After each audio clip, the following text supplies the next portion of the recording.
my husband and I met at the University of Tennessee while he was stalking me. He was so in love with me. And tell me, you said, what'd you say your name was? Because I'm in brain fog. Nick, let me tell you something. I was cute, Nick. I was so cute. I was thin, and I had eyebrows. And my husband was so tickled with me that he bought me presents for no reason, no special occasion. I guess you boys know what he was after. He got it. So now, and that was sinful.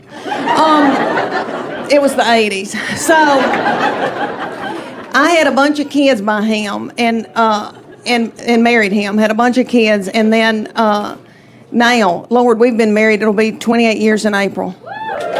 Thank you, y'all. I truly believe that he would not pull me out of a burning vehicle. I've had a big week. I've been in Portland, Oregon this week. Yeah, and they're so weird. And the little guy that introduced me did not identify as human. And so he had to introduce me as a wife and mother, and that was hard. But anyway, I've been in Portland, and then I was in Tampa last night. I know, and they were darling. And then I go to Orlando tomorrow night, and then I go home. But anyway, I hope that I can remember what I'm saying, because I've been going and working a lot, and I am in full menopause. I do a podcast called Sweaty and Pissed. Thank you. My nurse practitioner, I do it with her, and she's brilliant. So she talks about the medical part, and I talk about pinto beans. But anyway, she just did my annual, and I'm 54 years old, and she said, Leanne, you got to take that IUD out. It's time. You're old and crusty, and you don't need it anymore. And it hurt my feelings, because I always thought I'd be able to have children as long as I lived, which was crazy, because I'm 54, I'd leave a baby at Target by accident. But anyway, she put on a big headlamp, went in and got it, and then let me borrow it later for a hike. But let me tell y'all, my husband never had a vasectomy, and he said, I'm not going to get one, Leanne, because what if something happens to you? I know, and I need to marry a young woman, and she wants children. And I said, bless her heart, I'll pray for her. Please don't put a tight budget on her like you have me.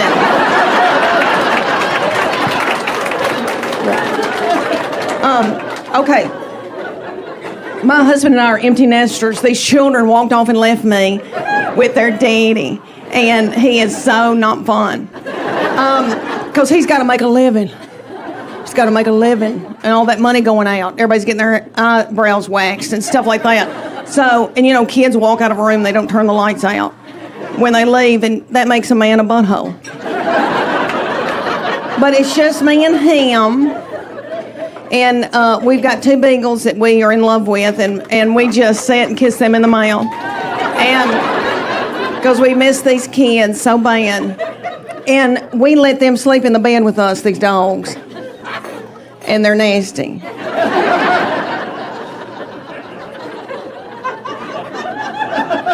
He looks smart. Do you do math? I know it, honey. I get it. I dig it. Okay, so I didn't mean to get off on that tangent. Okay, so we get in the bed. We've got 2 beagles. The oldest one is from Ogden, Utah. My husband got him on a business trip and flew out there on a company plane, and the plane needed to be worked on, and so he went to a parking lot and called me and said, there's a man in a parking lot with a box full of beagles, puppies, and I want one of them. And I said, this isn't a good time for me. And he said, it'll be fine, and hung up the phone. But that beagle has been yummy, and he's now 12 years old. He's a little old man, white in the face. I know he's yummy, and my husband worships him. So we get in the bed, and my husband pulls him up to him and spoons him in the bed. And that old beagle looks at me like,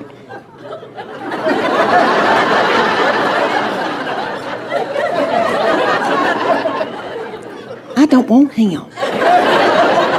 I want you. And I say, hold on. And when my husband drifts off to sleep, then that old beagle scooches over and gets in the crook of my legs. All right, and he's a hot, hairy beagle. I'm in full menopause. So menopause, for y'all that haven't gone through it yet, you feel like you're being microwaved from within. And it comes out the top of your head. And it's really bad at night. It's covers off, covers on, covers off, covers on. It makes you bitter. Okay, so anyway, he scooches over and gets in the crook of my leg. So I end up on a king-size bed, about this much room. Then the little beagle, who's a pocket beagle named Gigi, who is yummy, she gets in the bed, turns around several times, backs her little butthole up against my face. And I don't care because I love her. And I just want to sleep, and it's not going to happen. Because when you're in menopause, you don't sleep. And I don't want to get hooked on dope.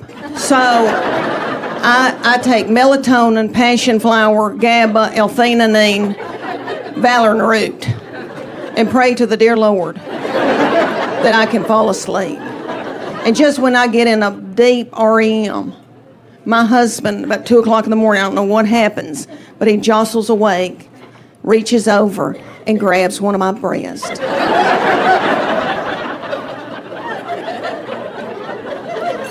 And it puts me into a blind rage. And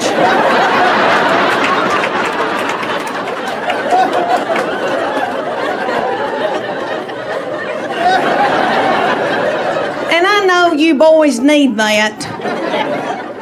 And that's the way God made y'all. And when I get to heaven, I'm going to ask him about it. That's how y'all show love. But I say to my husband, I know you want to do it, and I'll do it. I'll do it. But can we do it before 10 o'clock? When I know my name, and I know your name. But I waller in the bed all night. I waller. Do y'all know anybody from Tennessee? Do I need an interpreter? Oh, okay. We say words like waller. We waller dogs and waller babies, and I'm wallering in the bed all night. And then I get up the next morning, and I think, oh, I'm going to clean out a closet. I hadn't slept one bit. This Fitbit says to me, you hadn't slept, girl. Okay, so I go to clean out a closet, and I end up in the driveway, and I don't even know how I got there. Let me tell you boys up here in Naples, y'all, I saw these fancy cars out here. My husband is very, very tight with money. Let me tell y'all that I'm driving a 2009 white Honda Pilot that's got 235,000 miles on it. Last year, a light started coming on saying, get out, Leanne.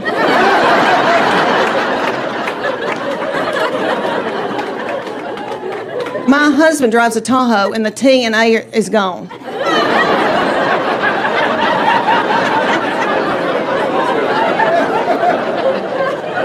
He is very tight and has been saving for our retirement since he was 26 years old. I know.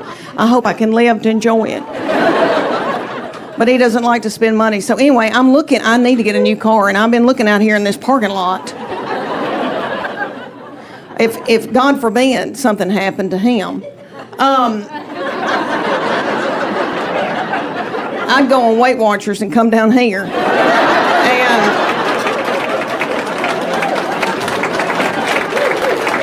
Even though, Lord, me and my best friend, we've talked about it, because I'm 54, she's 55, and we talked about, Lord, what if we had to get a man?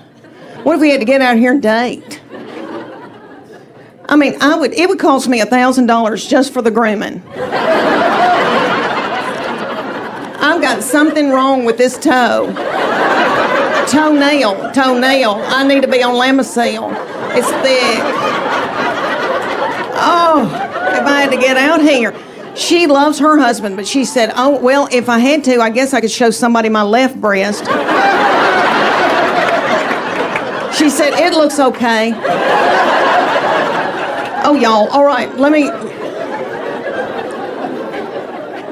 tell y'all that I've got 3 children I'm in love with, and I wanted more. And I told their daddy I want a fourth baby, and he said, y'all are sucking the financial life out of me. So he bought me a dachshund. We were living down in Texas, and she was a doll baby, and she lived to be a little old woman, and she had thyroid issues, and so did I. And so we had to get on thyroid medication at the same time, and we both gained a lot of weight. And I was walking her in our neighborhood, and a little girl came out and said, "Can I pet your groundhog?" But anyway, all right. The 3 children I did get to have been a blessing, and I'm in love with them. And I got to tell y'all, I think firstborn, they are, they want to please you in sports, and we love sports. And I know y'all are thinking, you sissy thing, you didn't play sports, but I did. I should have cared more. I was worried about my hair, but anyway, we loved it, and we pushed our 4-year-old, our oldest, when he was 4, we made him do T-ball. And I was thinking about it because it's T-ball season right now. And T-ball, if you don't know anything about T-ball season, it's about 110 degrees outside. The games last about 3 hours. It's little children with it looks like they got a pull-up on under their baseball pants. Nobody ever hits the ball, throws the ball, makes contact with the ball. My boy hated it and laid in a fetal position on his glove the entire season. And every once in a while, he'd pop his little head up and say, "Water."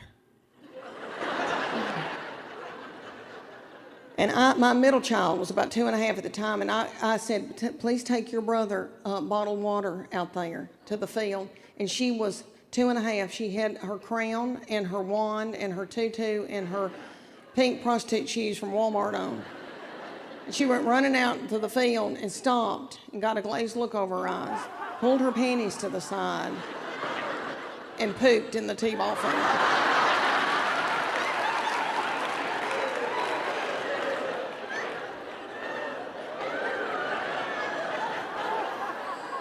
I had to run out there and get a stick and flick it into the woods because I didn't want another child to step in it or think it was a milk dud. But he refused to play sports until he was probably about in middle school. He was so traumatized by all of that. My husband is a big old man, 6'4". Very Superman-like, broad shoulders, narrow hips. He weighs about 230, 250 if we're all on gluten. I am 5'8", I'm a big girl, and we breed big kids.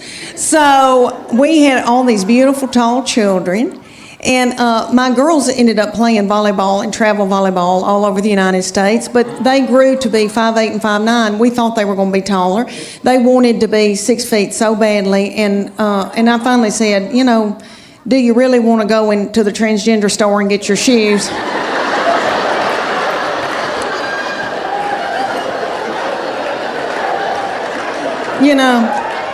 But anyway, so my baby child grew really quick, really fast, and I think it's all that chicken I fed her. Now we don't eat any hormones and anything, but back then we didn't know.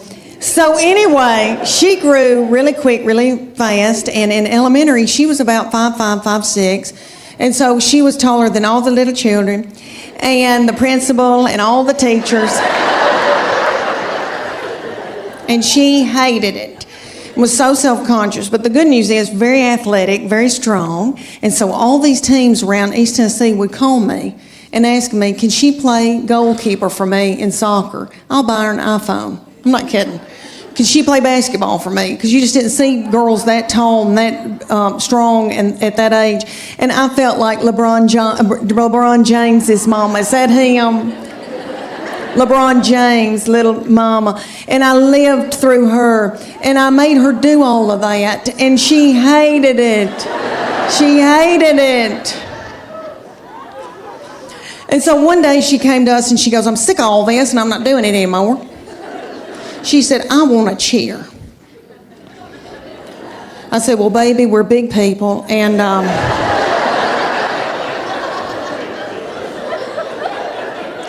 I said, we don't tumble, but I'll try to figure this out. So I found out in the United States there's called competition cheer. And we have it here in Knoxville. It's called the Sharks.